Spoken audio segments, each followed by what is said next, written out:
అందరికీ నమస్కారం. నేను మీ అక్కెం నాగరాజు. గత కొన్ని సంవత్సరాలుగా బిక్కవాగు బ్రిడ్జి నిర్మాణం పూర్తిగాక ఇలంతకుంట నుంచి జిల్లాల లేదా సిరిసిల్లకు వెళ్ళేటువంటి ప్రధానమైనటువంటి రహదారి ఇది. ఈ రహదారి పైన ఎంతోమంది ప్రజలు ప్రయాణిస్తూ ఉంటారు. మండల కేంద్రం నుంచి జిల్లా కేంద్రానికి ప్రధానమైనటువంటి రహదారి ఇది. అలాంటి బ్రిడ్జ్ నిర్మాణము ఇంతవరకు పూర్తి కాకపోవడం సిగ్గుచేటు అని గతంలో కవంపల్లి గారు ఒక సంవత్సరంన్నర కింద దాదాపు 500-600 రోజుల క్రితం అనంతారం గ్రామానికి వచ్చినప్పుడు ఇచ్చినటువంటి హామీ ఏదైతే ఉందో అది నెరవేర్చమని అడుగుతా ఉన్నాం. అనంతారం గ్రామంలో మిమ్మల్ని అడ్డుకుంటామని తెలిసి ఒక సంవత్సరంన్నర క్రితం మీరు ఏం చేశారు అంటే అప్పుడున్నటువంటి ఎస్ఐ గారితో మమ్మల్ని అందరినీ కూడా ప్రొటెస్ట్ చేయించి ముందస్తుగానే మాకు హామీ ఇచ్చి చెప్తామని చెప్పేసి మీరు సభలో పెట్టారు. ఎమ్మెల్యే ఆన్ విల్స్ అని ఒక డొక్కు ప్రోగ్రాం పెట్టుకున్నారు. మీరు ఆ ప్రోగ్రామ్ తోటి ఏమో చేద్దాం అనుకున్నారు, కానీ ఆ ప్రోగ్రామ్ తోటి కనీసం గడ్డి పొరక కూడా పీకిన పని లేదు. దాంతో ఎమ్మెల్యే ఆన్ విల్స్ అని ప్రోగ్రాం పెట్టుకొని మీరు మా ఊరికి వచ్చి మా ఊరిలోనే మాకు హామీ ఇవ్వడం జరిగింది. ఏమని బిక్కవాగు బ్రిడ్జ్ నిర్మాణం తొందరలో పూర్తి చేస్తామని చెప్పేసి. ఇంతవరకు కూడా బిక్కవాగు బ్రిడ్జ్ నిర్మాణం పూర్తి కాలేదు. అయ్యా ఎమ్మెల్యే గారు, కవంపల్లి గారు, మేము అడుగుతా ఉన్నాం, మీకు గన్నేరువారం ప్రజలే ఓట్లు వేశారా? ఇలంతకుంటల మల్ల ప్రజలు ఓట్లు వేయలేదా? గన్నేరువారం కోసం ఏదైతే అమర నిరాహార దీక్ష చేస్తున్నారు కదా, మా అనంతారం బిక్కవాగు బ్రిడ్జ్ నిర్మాణం కోసం కూడా మీరు అమర నిరాహార దీక్ష చేయాలని కోరుతా ఉన్నాం. లేని పక్షంలో మేము చేస్తాం. సరిగ్గా 1 రోజులు టైం పెడతా ఉన్నాం. కవంపల్లి సత్యనారాయణ గారు, 1 రోజుల్లో కనుక ఈ బిక్కవాగు బ్రిడ్జ్ నిర్మాణం పూర్తి చేయకపోతే అక్కెం నాగరాజు అమరణ నిరాహార దీక్షకు కూర్చుంటారని చెప్పి హెచ్చరిస్తూ ఉన్నాం. అయితే ఏదైతే ఈ బ్రిడ్జ్ నిర్మాణం ఉందో, ఈ బ్రిడ్జ్ నిర్మాణం జరుగుడో అక్కెం నాగరాజు సచ్చుడు అనే విషయం గుర్తుంచుకోవాలి కవంపల్లి గారు. ఆ స్థాయిలో మాత్రం పోరాటం ఉంటుంది. ఇన్నాళ్ళు అంటే ఏదో కొత్త ప్రభుత్వం అని కొన్నాళ్ళు ఆగినాం, కానీ ఇప్పుడు ఆగేది లేదు.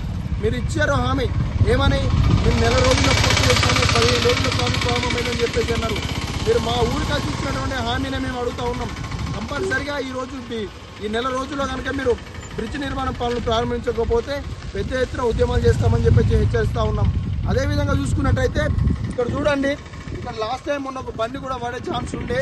ఇక్కడ మొత్తం కూడా దరిదాపుల్లో ఇక్కడ కింద గడ్డి ముగిచి దగ్గరకు వచ్చేదాకా కూడా ఏర్పడకుండా అయిపోయింది. ఈ పక్క చూసుకున్నా కూడా ఇక్కడ కూడా గడ్డి మొలిసి ఇక్కడ మట్టి ఎక్కడ దాకా ఉందో ఆ లోతు చూడొచ్చు మీరు ఎంత దూరం ఉందో అని ఈ విధంగా మేము చూపిస్తూ ఉన్నాం. అదేవిధంగా ఆ పక్క కూడా అంతే, ఇలా పక్క కూడా ఏదైతే ఉందో అటువైపు కానీ ఇటువైపు కానీ 2 దిక్కులా కూడా చాలా ఇబ్బందులతో కూడింది. ఇప్పుడు చూడొచ్చు, మనకు బస్సు వస్తూ ఉంది. ఆ బస్సు ఎంత ఇబ్బందికరంగా వస్తుందో అడుగుదామని చెప్పేసి చెప్తున్నాం.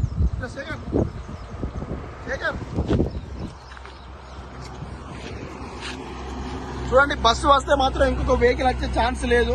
ఆ బస్సు ఎంత ఇబ్బంది వస్తుందో చూడండి. ఒకవేళ కనుక బస్సు ప్రమాదం ఏదైనా జరిగి ఉంటే ఎంత ఇబ్బంది అవుతుందో చూసుకోవచ్చు మీరు. ఆ బస్సు కనుక ఒకవేళ కృషి కింద పడితే మాత్రం ఎవరు బ్రతికే పరిస్థితి లేదు. కావున మేము ఏం చెప్తా ఉన్నామంటే ఈ ప్రభుత్వానికి, మీరు గన్నేరువరం ప్రజల కోసం అమర దీక్ష చేస్తా అన్నారు కదా, మా ఇలంతకుంట మండల ప్రజల కోసం, మా అనంతారం గ్రామ ప్రజల కోసం కూడా మీరు అమర నిరాహార దీక్ష చేయాలి. మీరు కనుక నిరాహార దీక్ష చేయకపోతే అక్కెం నాగరాజు అమర నిరాహార దీక్ష చేస్తారు. వచ్చే నెల 20 తారీఖు లోపు ఈ పనులు ప్రారంభం కాకపోతే 21వ తారీఖు నాడు అక్కెం నాగరాజు అమర నిరాహార దీక్ష కూర్చుంటాడు. బిక్కవాగు బ్రిడ్జ్ నిర్మాణం పూర్తి అవడం లేదా అక్కెం నాగరాజు సచ్చుడు అనే విధంగా మేము ఉద్యమాలు చేస్తామని చెప్తున్నాం. మీరు కనుక ఈ బ్రిడ్జ్ నిర్మాణం పూర్తి చేయకపోతే చాలా పెద్ద ఎత్తున ఉద్యమాలు ఉంటాయి. అదేవిధంగా చూసుకున్నట్టయితే అనంతారం నుంచి రహంకాన్పేటకు వెళ్లే రహదారి ఏదైతే ఉందో చాలా ఇబ్బందులకు గురవుతా ఉంది. మోడల్ స్కూల్ విద్యార్థులు ప్రధానంగా చాలా ఇబ్బంది పడుతూ ఉన్నారు. గ్రామ ప్రజలు కూడా చాలా ఇబ్బంది పడుతూ ఉన్నారు. నిన్ననే బస్సు అని ఒకటి త్రుటిలో తప్పింది, కింద పడే ఛాన్స్ ఎక్కువ ఉండే, కానీ దిగబడిపోయి ఆగిపోయింది బస్సు. ఆ విధంగా బస్సు కూడా చాలా ఇబ్బంది అవుతుంది. ఆర్టీసీ వాళ్ళు కూడా బస్సులు నడపలేము ఈ రోడ్లలో అని చెప్పేసి చెప్తా ఉన్నారు. కనీసం ఆ రోడ్డు కూడా బాగలేక ఆ మోడల్ స్కూల్ కానివ్వండి, ఆ రహంకన్పేటకు వెళ్ళే విధంగా కానివ్వండి, మండల కేంద్రంలో చాలా రహదారులు దెబ్బతిన్నాయి. మీరు ఈ మండల కేంద్రంలో రహదారులు దెబ్బతిన్నాయి కాబట్టి ఇక్కడ కూడా అమరణ నిరాహార దీక్ష చేయాలని చెప్పేసి మేము కోరుతా ఉన్నాం.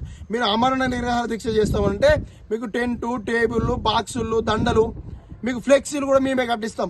దానికి మేము వెనకాడపోం. కంపల్సరీ మీరు ఇలంతకుంట మండల ప్రజల కోసం కూడా, ఇలంతకుంట మండల రోడ్ల కోసం కూడా మీరు కూడా అమరణ నిరాహార దీక్ష చేయాలి. మీరు చేయకపోతే వచ్చే నెల 20 తారీఖు నాడు అక్కెం నాగరాజు అంటాడు అమరణ నిరాహార దీక్షకు కూర్చుంటని చెప్పేసి హెచ్చరిస్తూ ఉన్నాను. ఈ యొక్క సమస్యలు పరిష్కరించకపోతే రానున్న రోజుల్లో పెద్ద ఎత్తున ఉద్యమాలు ఉంటాయని చెప్పేసి హెచ్చరిస్తా ఉన్నాం.